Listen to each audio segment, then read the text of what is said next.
Are you a film fan who loves the ultimate home video experience? Look no further than The Disconnected. Your host, Ryan Verrill, is your go-to source for the latest and most accurate information on home video releases, exclusive interviews with industry insiders and filmmakers, and has established a thriving community where every film and physical media enthusiast feels welcome. From hidden gems to blockbuster hits, The Disconnected brings you insider knowledge and a welcoming space to share your love of cinema. Watch every Thursday night at 9:30 Eastern, 6:30 Pacific for the live announcements show and follow The Disconnected on social media to stay updated. Subscribe to The Disconnected on YouTube or on the podcast provider of your choice and dive into a world where every movie night is an adventure.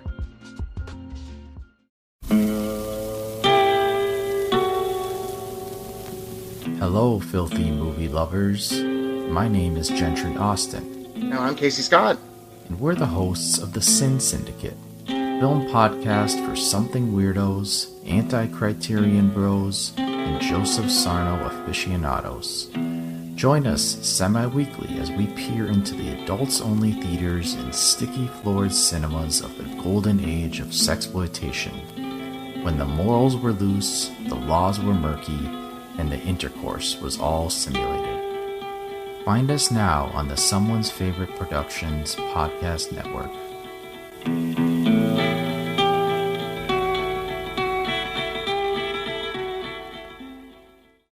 Hello and welcome to Tumbleweeds and TV Cowboys. My name is Hunter. In this podcast, I'll be joined by a different guest each week to discuss a classic Western movie or TV show.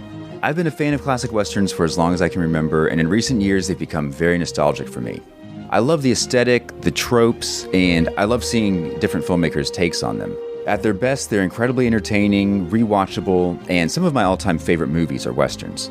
We'll mostly focus on Western movies made in Hollywood, but we'll also be covering spaghetti Westerns, and one thing I'm very excited to get into are Western TV shows. I've got some amazing guests coming on the show, film professors, historians, and podcasters. And Tumbleweeds and TV Cowboys is part of the Someone's Favorite Productions podcast network, and many guests on the show will be from other shows on the network.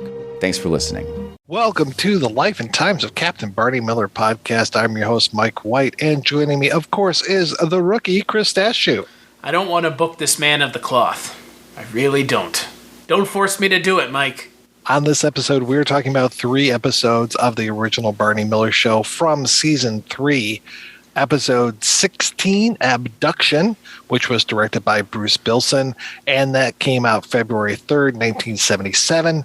Sex Surrogate, which was directed by Noam Pitlick, which came out February 10th, 1977. And Moonlighting, also by Noam, and that came out February 17th, 1977. We're going like clockwork with these episodes here. Yeah, we're flying, man. Do you notice how many people wrote the episode Sex Surrogate? I did. It's a lot. It took up almost the entire screen with the story by and teleplay by credits. And only one of those people shares a story by and teleplay by credit. Our boy Tony Shaheen, who has been on a lot of these. Yeah, I was about to say I'm seeing a lot of, obviously we've seen a lot of names repeating, but it seems that the show is really just a couple people at this point, like very proficient at what they're doing, because I enjoyed all 3 episodes. Yeah, for the most part. They're well written, pretty funny, and kind of topical too. So I'm sure we'll get to it when we get to the topical one. But also one of them does have a little bit of problematic thing. Each one of these made me laugh, which is more than I can say about a lot of TV shows that are still out there today. And I had a great time watching each one of these. Yeah, I agree. We start with Abduction, which the titular story, Abduction, is all about a cult. And Chris, I know you know all about cults from the 1970s. It was a big thing back then. Yeah, cults. Cults are a thing still. NXIVM, right? That's a thing. NXIVM, I guess. There are cults, but it would seem, similarly with serial killers, like the 60s and 70s were like the time for these kinds of things. The cult that's actually kind of being parodied in this episode is the Source family, which they actually did a documentary on a couple years ago. Supposedly it's pretty good. It's called The Source. But yeah, this couple wants to save their daughter from a cult-run restaurant, which is exactly what the Source family was doing in LA. So it's like, if you know that backstory, if you know that kind of reference point, it's very on the nose. But it's, I mean, you don't have to know that to get some enjoyment out of this episode, because the main story is good, and then, you know, the side stories are pretty good too, especially the one with, just Fish being a dickhead. I mean, he's just a dick. Like, yeah. He does not want Bernice to work. Why would you want to go to work, Bernice? Yeah. You're a woman. Why would you want to work? Yeah. You have nothing to offer. I particularly enjoyed Yamana's story of him winning all of these bets, and that he's going. And I love how he explains how he won this, and he took all these winnings and he put it on this, and what did he win? Like $160? Yeah, it's like It's like $116, taking them all out to lunch. Yeah. It was so nice of Nick to want to take them all out to lunch, and he was so happy that he won all these games. Yeah, and then you have Harris, who wrote a story, and it reminded me a lot of anyone who's listening to the show that was listening to Kolchak. I'm going to bring up X-Files. Reminds me a lot of the musings, the musings of the Cigarette Smoking Man episode. I don't know. Do you know what I'm talking about? Where he essentially he's like going to quit and like be done with the X-Files, Cigarette Smoking Man, the main villain of the show. And he writes he wants to be a writer, and he writes a story and submits it, but he doesn't know that it's going into Romana Clef, which is in that universe, it's like a dirty mag, like in this episode. So it just reminded me of that, because it's like, I wrote a story. In that one, he's like, I didn't realize it was a dirty mag. And this one, Harris is like, yeah, it's a dirty mag. I don't care. I just found those two reactions to be very funny, given that's kind of the other point of reference for this story. I've seen it before is kind of what I'm getting at. So it's funny though. It was very funny. And he was so mad that they changed the story. Right. Yeah, he's not mad at where it's published. He's just mad that they changed it. I was very happy that David Clennon shows up as Buena Vista, the leader of the cult. Most people that are listening to this, I hope, know him from John Carpenter's The Thing, where he is the one that gives the immortal line of, "You've got to be fucking kidding me." Yeah, he plays the character that gets, is he the one that gets bitten on the head? Or is he the one that flies into the ceiling? He flies into the ceiling. He's the guy on the chair. He's the guy on the chair, right? Okay. Yeah. And pew! And hits the ceiling. Yep. That's what I thought. He looks very different in this, obviously. This is not clean shaven in this. Well, yeah. I love when he comes in, he looks just like Jesus. Yeah. There's a lot of good jokes around that. Yeah, I didn't know. I thought that maybe I had interviewed him, because I tried to interview a lot of people from The Thing, and I didn't.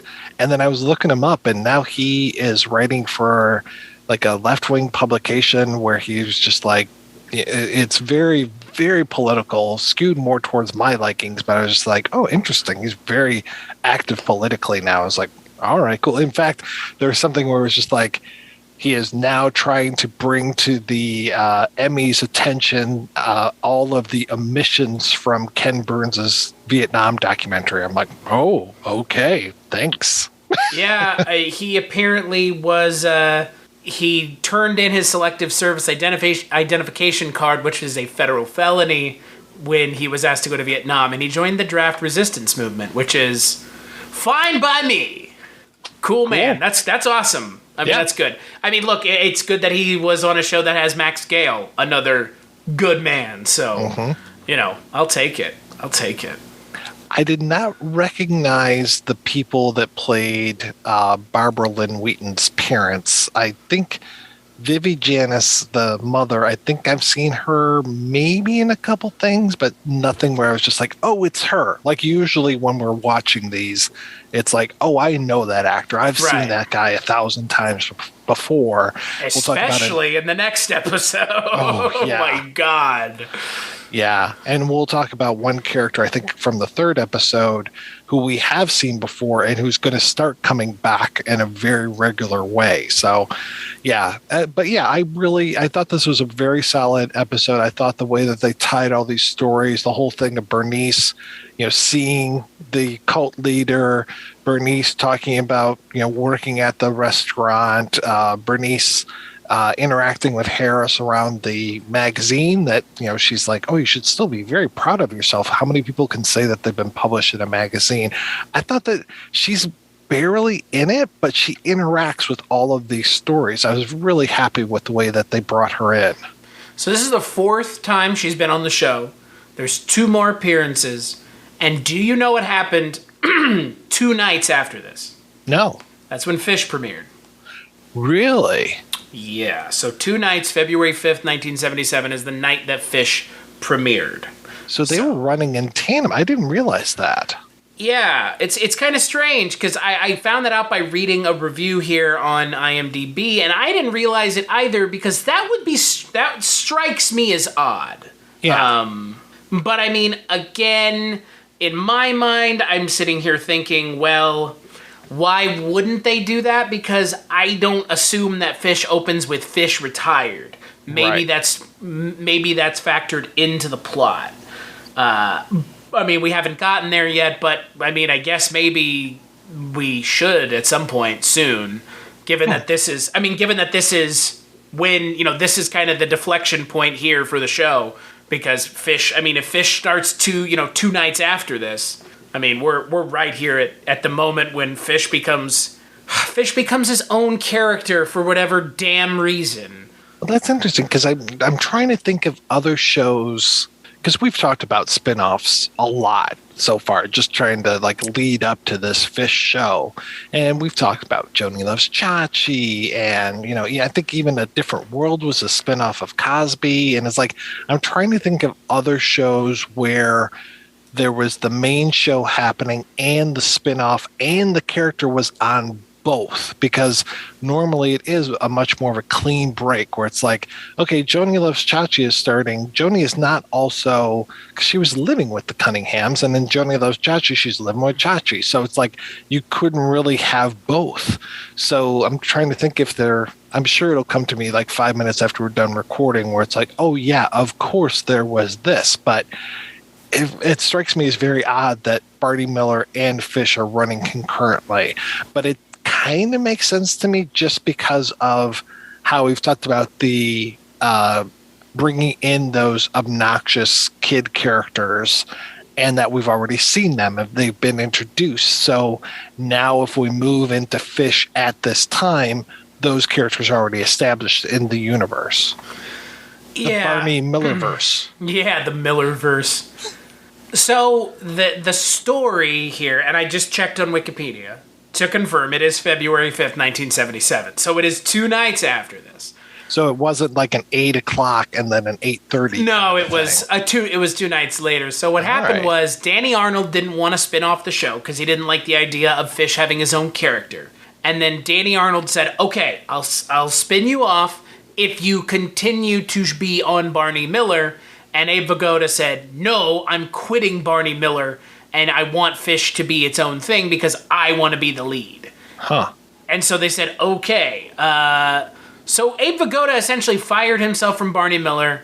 Fish was not a success. Fish ran for, 2 seasons? Yep. And that's that. So sounds like, Otto Bruno, when he was on here a couple episodes ago, he mentioned that Abe Vigoda was kind of a pain in the ass to work with.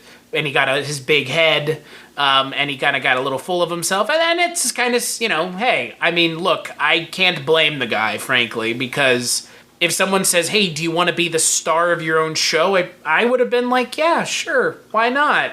Yeah. It's unfortunate that it wasn't successful, but yeah, Fish and Barney Miller were running at the same time. So 2 Barney Miller shows on at once, all right. Okay, sure. I will tell you, though, looking at this episode, I'm not sure I would go and watch Fish after watching this episode, because this is not a good Fish episode. This is a Fish acting like a real dickhead episode. Right. This is more of a Bernice episode. Yeah.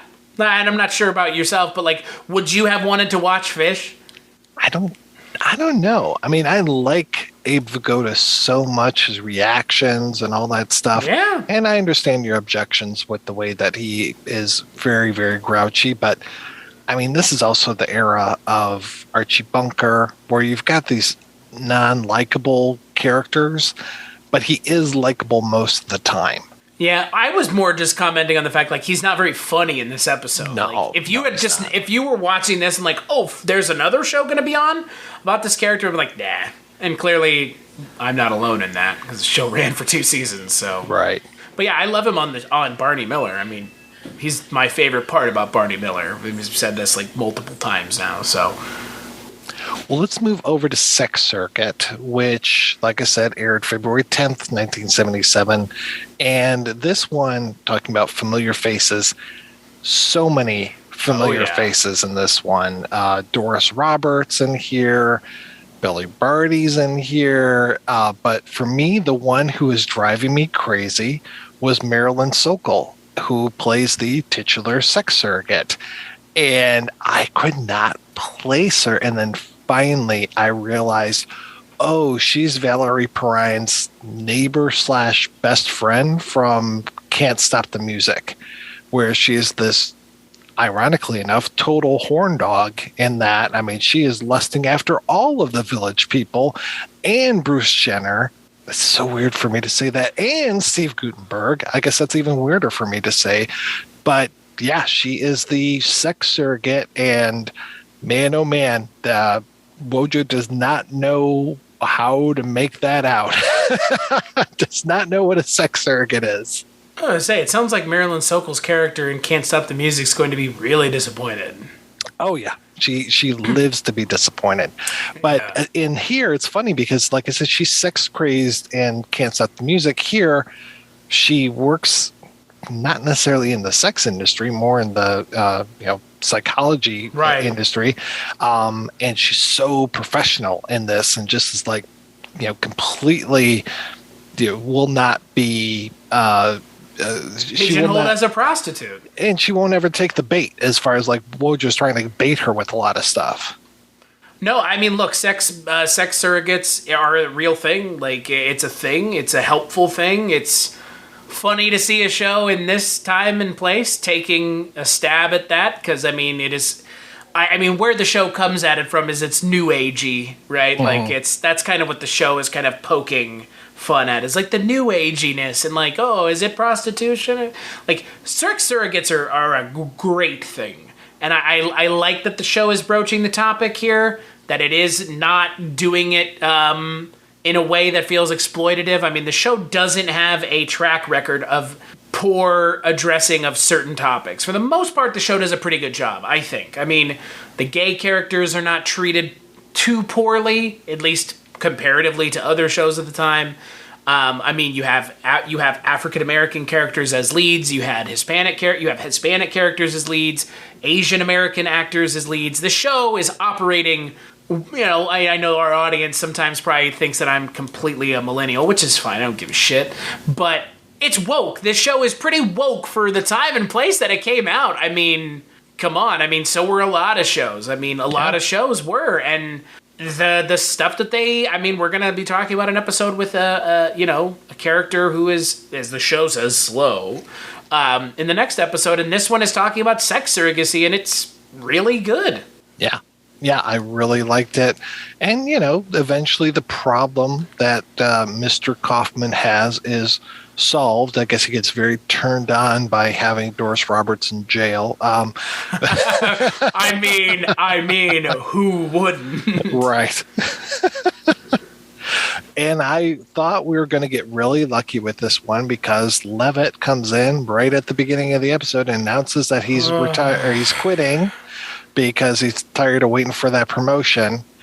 And that obviously comes into play quite a bit. Levitt and his whole short guy thing, when he gets to meet Billy Barty, I was very happy with that by Billy Barty giving him a little bit of perspective. Yeah, so I make the noise of Levitt, but Levitt's actually not terrible in this episode. No. Like the whole interaction between him and Billy Barty is pretty good. Billy Barty's great. I know Billy Barty from one thing. You probably know him from a lot more stuff, but the thing I know him from is UHF. So, oopsie! Did someone fall down? Yeah. Billy Barty is great in that. I also noticed. I don't know. You've seen the movie Mr. Deeds, right? Yes. Did you ever notice they randomly name drop Billy Barty's name in that movie? No. So Winona Ryder in that movie she's on the phone with Adam Sandler, and she's like, "I'm back in my hometown, and there's this tree, and little Billy Barty is here," and it's like, what? That's so strange. Yeah, given that I never put two and two together until recently, but it's just very strange. But man, just having Billy Barty in this show is super cool. Yeah, and him going, "Don't call me a midget," over and over again. Yeah. Which, I mean, I have some friends that still refer to little people as midgets, and it's like, no, you don't do that. I mean, I'm surprised he didn't, because Harris is interacting with him, and I'm surprised he didn't say, calling me that is like calling you the N-word kind of thing, because that's kind of the equivalent. And yeah, I mean, are midget and dwarf, I think, are both. I guess dwarf it's not preferred. Definitely, because I know dwarfism is the term, right? Right. Yeah. But yeah, midget is really not a good word for. How about we just call people by their names? Isn't that easier? Then we don't have to worry about a lot of problems that arise. Just call people by their names. That's not hard. No. It's pretty easy.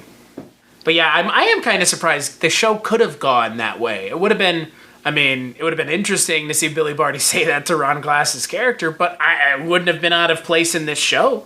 Right. Yeah, no, not at all. And Doris Roberts is good. Speaking of guests, Doris Roberts is great, right? She's always great. She is always great. I always like her and stuff.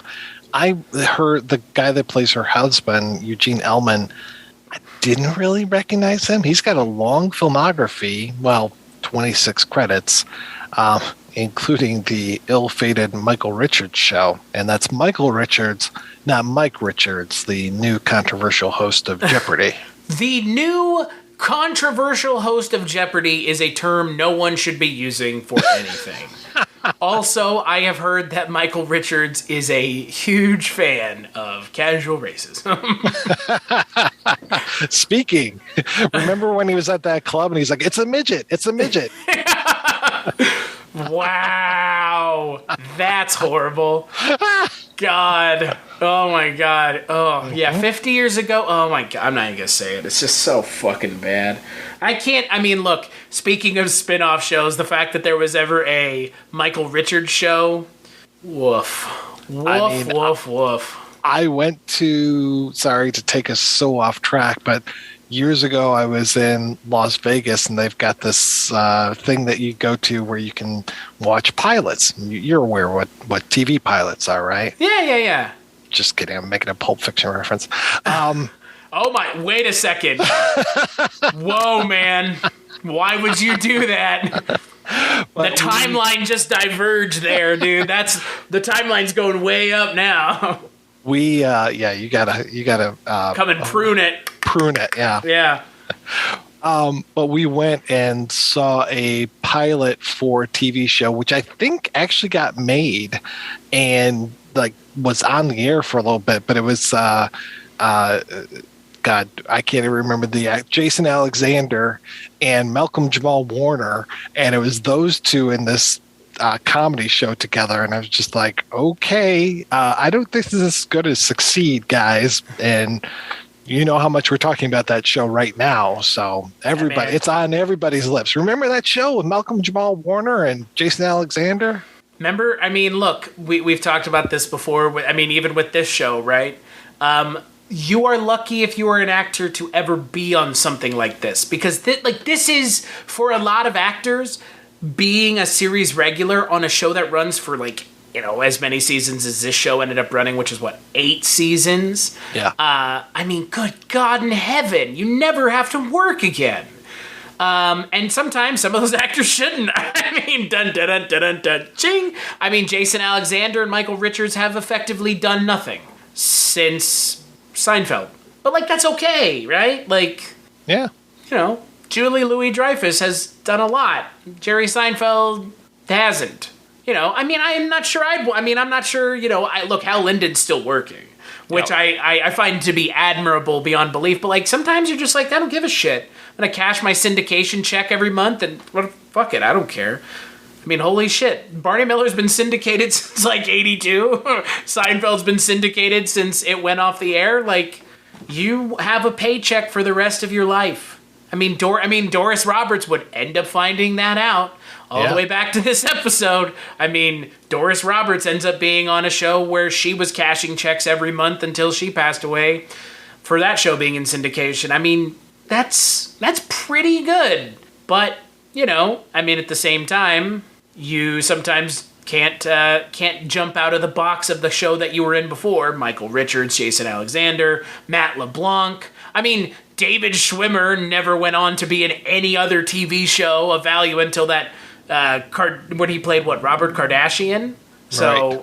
like, you know, I don't know. I mean, you're lucky to get lightning in a bottle one time, because most actors never get that. So, Just for completists out there, the name of that show was Listen Up. Tiny. What? This doesn't make any sense. Tiny, O-shaped Tony Kleinman. Why would they say O-shaped? That's because weird. he's short and fat. I guess so. Is that Jason Alexander's character? Let's see. Yes. Tiny Tony Kleinman. Yes. And his mate. God, who wrote this? You would think that they're British. And his mate, former professional jock Barney Widman, that is Malcolm Jamal Warner, still a popular womanizer, co-present a TV talk show in Philadelphia mainly devoted to sports and athletes of all disciplines. Tony compensates his size by a big mouth, often cleverly phrasing, but alas, almost as often, too quickly yapping as all too often. Jesus Christ. Who wrote this? This is written by someone. Oh my God. This is written by someone whose grasp of the English language would lead me to believe that is not their first language. Yeah, no, they definitely they wrote this is KGF Vissers is Let's say South African, maybe Dutch. Well, Verboten Liebe is one of the things that they've written about. Yeah, I'm looking at some of their other stuff. They are probably speak German or Dutch. Yeah. Was a tiny O-shaped man chasing Alexander. Wow. And all too often, he does this all too often. All the yapping. Yes. So What I is guess, all with the yapping now? So is it a show about a radio show? I think it's a TV show, even though it's called Listen Up. So, yeah. Yeah, I mean, 2004 to 2005 was kind of a wasteland in television. So, I mean, the mid-2000s were not seen as the, pinnacle of TV, so... Eugene Ellman, the guy who got us on this little tangent here, he does come back twice more on Barney Miller. So he will be back in 78 2 more times, and the episode's Evaluation and The Accusation. And I'm assuming Doris Roberts never comes back. I don't know if she does or not. That'd be kind of funny, but it's just, she's so recognizable, right? Yes, she is. And I mean, look, I love, again, this is going to show where I'm coming from. I love Grandma's Boy. That movie's hilarious. I know it's not the best movie, but she's great in that. Obviously, everybody loves Raymond. She's great in that. So, I mean, Doris Roberts is great. It's just funny to see her on this show before she ends up getting a show of her own, essentially. So she does come back and on Barney Miller, and she comes back, interestingly enough, as the same character. She comes that's back. Wild. She's credited for just credit only for a part 2 of an episode called Wojo's Girl, but she's in part 1 of Wojo's Girl. She's in an episode called The Sighting and one called Agent Orange. She plays the character Harriet Brower in all of those. Wow. So she comes back as a different character, but the same character. Different character. Well, yeah, she's not Louise Kaufman anymore. But she's the same character in all those episodes. Yes. Okay, There we go. That's what I was getting at. Yeah, I gotcha. Interesting. Huh. Well, good. I mean, again, I love character actors, and, you know, she's up there for, like, television character actors. She's one of the great ones, so. Yeah, I was just looking up Billy Barty, too, and, I mean, he basically was, he's been around or was around for so many decades, but just looking at the stuff that he did in the 70s and 80s and 90s, I mean, the time when I was watching TV, holy cow. I mean, oh, yeah. Dr. Shrinker and Under the Rainbow. I mean, just so many things that I've seen too many times. I mean, again, he's in UHF. That's kind of my point of reference, and he's one of the more memorable parts of that movie. So, and he's great in this episode. So, yeah, no, it's a very, very solid episode. And let's wrap it up with another solid episode, which is Moonlighting, where we've got Harris trying to burn the midnight oil because, all those threads, man, they cost some good money. That's right. And he's a captain at his job. Right. He's a captain, and he's very, very tired. So I love when people say captain now. He responds to it. Yeah. So this episode has kind of an interesting thing. It has what's the correct term? Usually these days, developmentally delayed is what my wife says. Okay. It has a developmentally delayed character in it. Yeah. And they do say retard at one point, which is, again, it's not offensive in the sense that that was a term that was being used at the time. It's just viewed through the lens of 2021, we wouldn't say that. But right. They weren't attempting to offend. Isn't it the bad guy that uses that term? What? Is it Del Mitchell? No, but Hal Linden says it. He says it? Hal Linden says, he says retarded? Question mark? Oh, okay. Yeah. Retarded to me is so different than retard. Right. Yeah, okay, because you can be retarded, but if you call someone a retard, that's such an insult. That's fair. Okay. That's fair. All right. I thought that maybe the guy who put him in this life of crime accidentally or, put him on this path, I thought he was just like, yeah, that retard. No, he essentially implies as much. As they say in Always Sunny, it's the implication. Yeah. He goes like, who's going to believe him? Someone like him is what he says. Right. Yeah, I'm pretty sure Wojo calls him slow at one point. I do like the relationship between Wojo and this guy. I thought that was really good. Yeah, so it's interesting. So this character is being, used by the Cal Gibson character to, I guess, take money? Yeah, it sounded like almost like running numbers or something. But yeah, he was a bag man, basically. Unbeknownst to him, because, again, developmentally delayed. So, you have them, he's brought in, and, Wojo has to deal with him. And it's pretty obvious almost immediately when this character comes into the precinct. You're like, there's something going on here. Mm-hmm. And then, you have the, like we said, Hal Linden says, is he retarded? And then you have Max Gale going out there and doing like, it's like, he's not deaf. Dude, Hal Linden's even like, he's not deaf, Wojo. It's like... Right. I thought it was... again, this show navigates these sensitive topics pretty well, I think. Yeah, and I think that the guy that played him, John Stewart Schwartz, was fantastic. I felt for him so much from, like, the first words out of his mouth. I was like, wow, he's doing a really good job because... As we know, never go full retard, because some people, man, it is just laughable.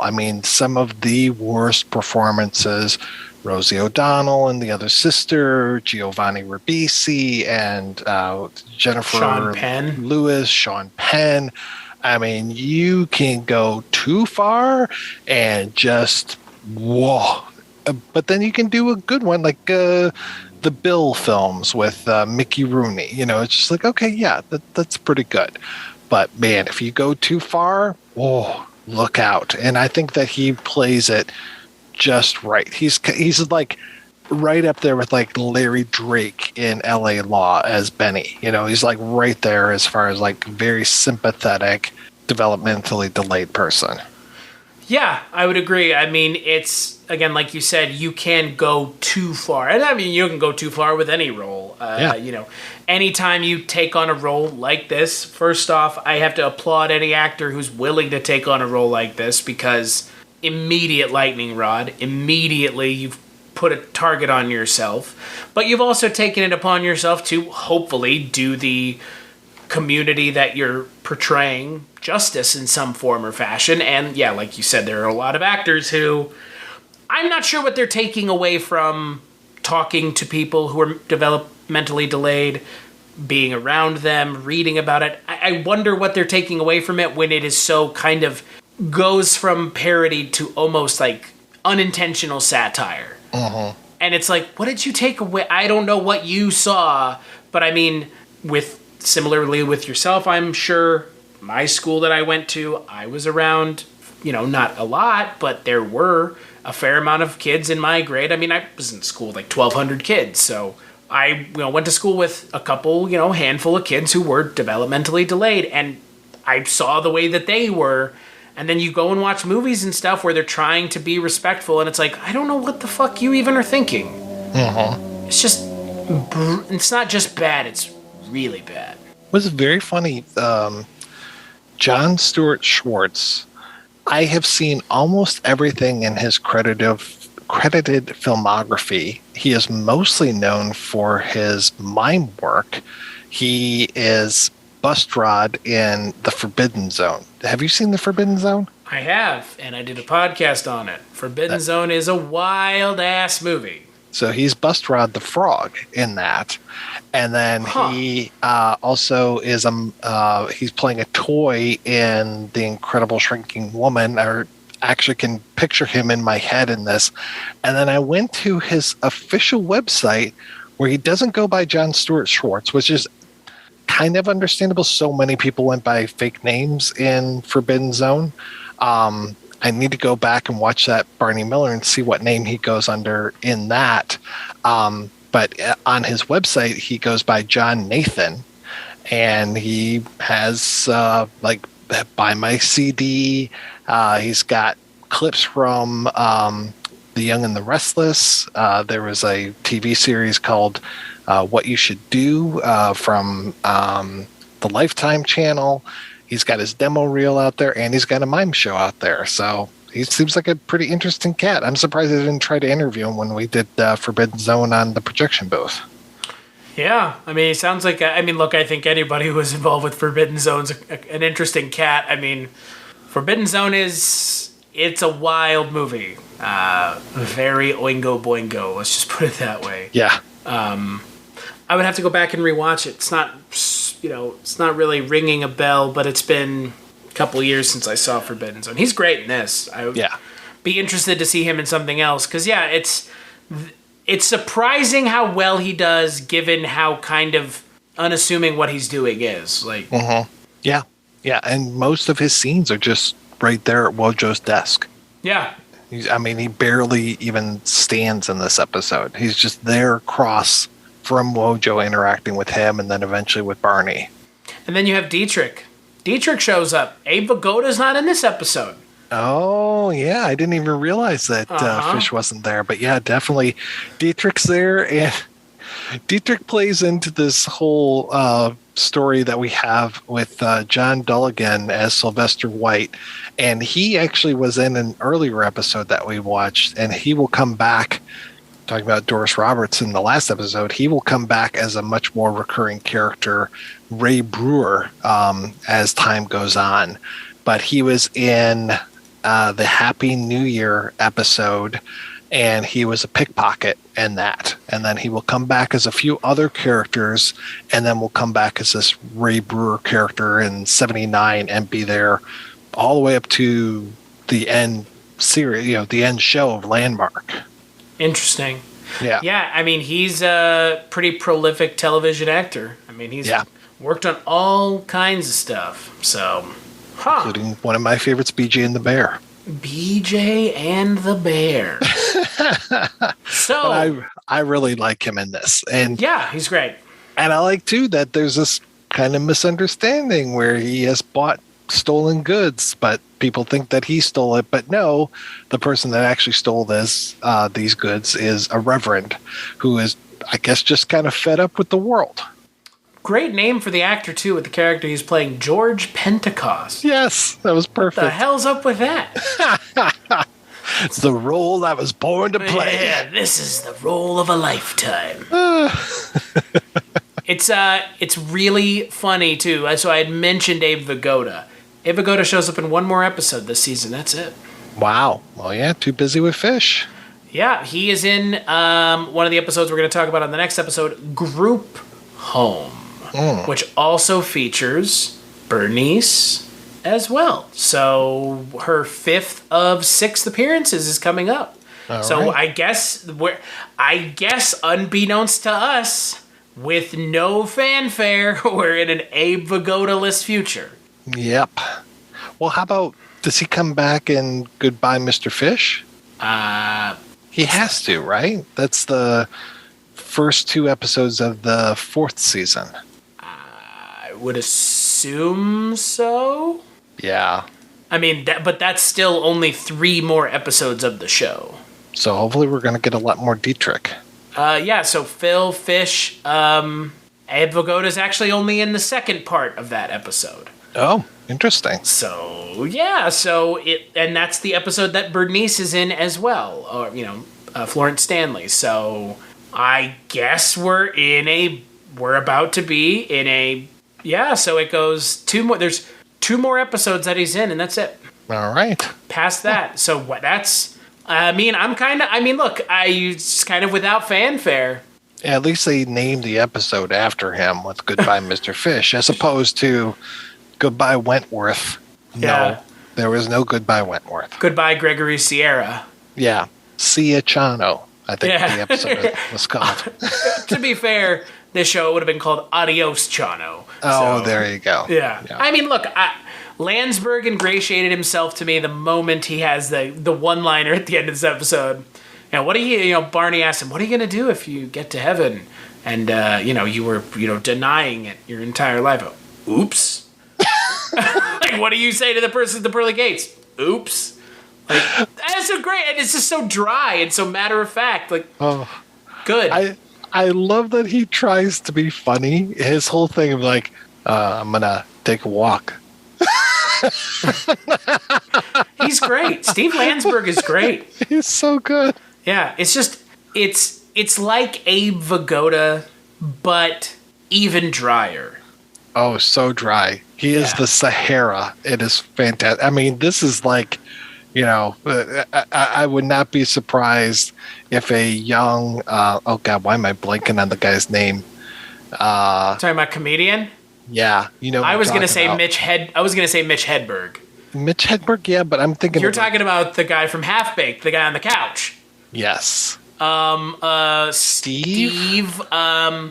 Steve. Oh God, I can see him right now. His voice. Was he in UHF? Stephen Wright. Stephen Wright. Yeah. He's like sincerely the dude on the couch. It's like. Like Stephen Wright was cribbing notes from Dietrich. I mean, honestly, dude, like, when you say that, it almost feels like that's the case, right? It almost doesn't feel like a coincidence. Like, it is like an act for Landsberg, but, like, I haven't seen him in any other things. I assume that, like, maybe that's was that just his comedy style? Stephen Wright? Or Steve Landsberg? Oh, yeah. Yeah, I think that was Steve just his Landsberg comedy style. I guess. I mean, the only thing that I've seen Steve Landsberg in other than this show is when he plays the doctor who sees Jason Segel's dick at the beginning of Forgetting Sarah Marshall. But that's it. Like, and I don't remember, but yeah, Stephen Wright's act is very Landsberg-esque.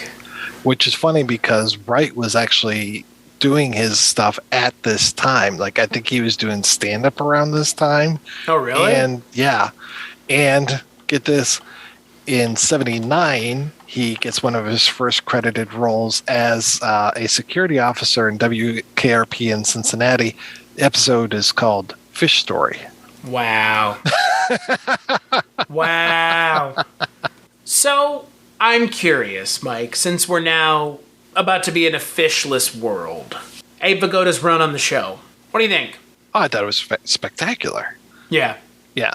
I know, like, you had some issues with him and the Bernice, and yeah, he was... But again, that's 2021 lenses. Right. But at the same time, I mean, yeah, he was a little much sometimes, and their relationship has definitely changed. I mean, we remember, I think it was one of the very first episodes where he was talking about, like, going to Las Vegas and, you know, fucking around and stuff. And it was just like, whoa, where is this coming from? And just, yeah, like sometimes he's mean to her, sometimes he's not. And yeah, it just kind of vacillates. We've never really gotten a clear bead on their relationship. Yeah, we haven't. And again, I don't know what that episode where he says that she has no worth is supposed to be. I mean, again, this is a time and place of comedy where we aren't anymore. And I'm okay with that because, look, that kind of comedy just feels lazy to me. And it's not dumb or bad or, you know, not funny. It's just lazy because, like, making fun of your wife and stuff, like, you're supposed to love your wife, and you should love your wife because you're married to your wife. So why are you ragging on your damn wife? Like, I don't get it. I don't rag on my wife. I don't imagine you rag on your wife. You're probably going to have some smart-ass answer for me. You know? But, you know, like... I know Father Malone doesn't rag on his wife. Like, we're in a generation of people now where, like, we don't rag on our wives because we, you know, chose to marry them because we love them and we enjoy being around them, and you don't rag on people you want to be around. So, like, for me, that kind of comedy, like the old ball and chain thing, like, that's just so fucking lazy. Yeah. I mean, and that's the thing, is, like, they are tired jokes. It's like mother-in-law jokes, you know? Yeah. Well, I don't want to be around my mother. And I'm like, wow. Yeah. And for the mother-in-law. So. Yeah. Yeah. I have expected you to give me a smart-ass answer. I haven't expected you to interject. No, that would have been too easy. So. Yeah, see? There you go. It's just, I mean, again, I don't hold it against the show because, again, like you've said, at the time, that's just the way it was. You know, it's not like Barney Miller's the only show making these jokes. Right. Frankly, I mean, that is the thing about television comedy of the time, is it's kind of all on the same page. Like, it's all kind of operating in the same sphere. I mean, there are shows now that still make these kinds of jokes, and those shows need to, you know, get the fuck out of here. Tim Allen needs to not be on my television anymore. I mean, that's, you know, it's like lowest common denominator, bottom of the barrel, scraping it as hard as we can. And I just I'm just past it. But other than that, yeah, Abe Vigoda's great. I'm disappointed he's not going to be on the show anymore, really. And I am disappointed that kind of just, and now he's gone. But Steve Landsberg, I think, is a welcome addition. And my hope is that, you know, Levitt becomes one as well, because I know that we're about to have Levitt and Landsberg step in as kind of the big additions to the show going into, I think, season 4. Well, big and little additions to the show. Get it? Because he's short. I took that easy run. Yeah. Oh, that was the easy one. I got my one in. Yeah. Well, Chris, what is going on with you these days, sir? CStashu.com. That's where you can go to find out the things I do. CultureCast, Rankin and Bass, Dreams for Sale, all the good things that Mike and I work on, or I work on by myself, you can find at CStashu.com. What about you, Mike? What's going on at the internet's favorite movie podcast, The Projection Booth? Just wrapping up Czechtember. So talking about Czech films. I won't say Czech New Wave because they're not always New Wave films, especially Witchhammer was not very New Wave. But yeah, some great Czech films. So we talk about a couple comedies and a couple more serious films, even dealing with kind of a comedy, but not really. There's a lot of good syphilis humor in there. No, it's not funny at all. It's called Oil Lamps. And so, yeah. Good syphilis humor. Yeah. But then, we're talking about who wants a nice plate of spinach, Girl on a Broomstick, and Capricious Summer, which is also not that funny. But, yeah, some good stuff over there. So, yeah, definitely check it out. Projectionboothpodcast.com. I just love hearing you say movie titles, because like some of them I'm convinced are not real movies. I would like a plate of spinach does not sound like a title of a movie. What's the other one that's like stuck in my head? After Darkly My Sweet or some shit. I'm like, this is not a movie. This is something Mike's making up. Like, yeah. Is it called? What is it called? I Want a Plate of Spinach. Who wants a nice plate of spinach? Who wants a nice plate of spinach? Okay. Yes. Yeah, Man. And I think you're thinking of After Dark, My Sweet? That is it. Okay, yeah. Yeah, well, one of my favorite Czech titles is Tomorrow I Will Wake Up and Scald Myself with Tea. That you did last year. That's correct. Yep.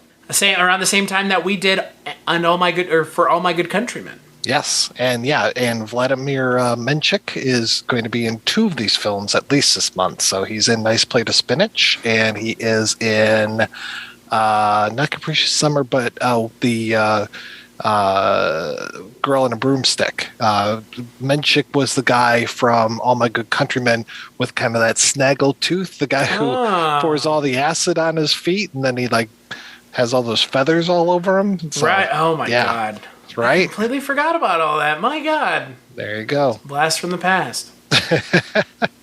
Well, as always, I want to thank John Walker for our theme song. And more than anything, I want to thank you, listener, for making it through another episode of the Life and Times of Barney Miller podcast. If you enjoy the show, go on over to iTunes or wherever you get the show. Give us a rating and a review. We would greatly appreciate it.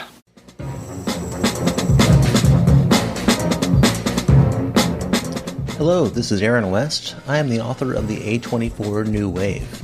In this book, I look at A24's output, and I make the argument that we are in a new wave movement right now. A24 plays a major role. This book has a supplemental podcast where each episode is a brief conversation about an A24-related topic, whether an actor, director, or even a genre. As I continue research for the book and conduct interviews, I expect to record podcast episodes with people involved with the company. You can find the podcast at cinejourneys.com or wherever you find podcasts, and we are proud to be members of the Someone's Favorite Productions podcast network.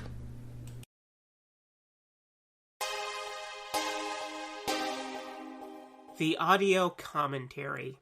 It's a dying art form, but here at One Track Mind, I, your wonky yet affable host Ryan Luis Rodriguez, analyze film through the prism of these embryonic forms of podcasting, one audio commentary at a time. Masterpieces, crapster pieces, live action, animation, cult classics, films literally no one has ever heard of. No track is too small, and no track is too big. Join me and my guests from the entertainment world as we keep these features alive every other Tuesday. Hey, who else is going to discuss Bill and Ted's Bogus Journey one week and Citizen Kane the next? Us. That's who. Sure, you have to put up with my voice, but there's a certain give and take in this industry. That's One Track Mind, part of the Someone's Favorite Productions family, and available wherever you get your podcasts.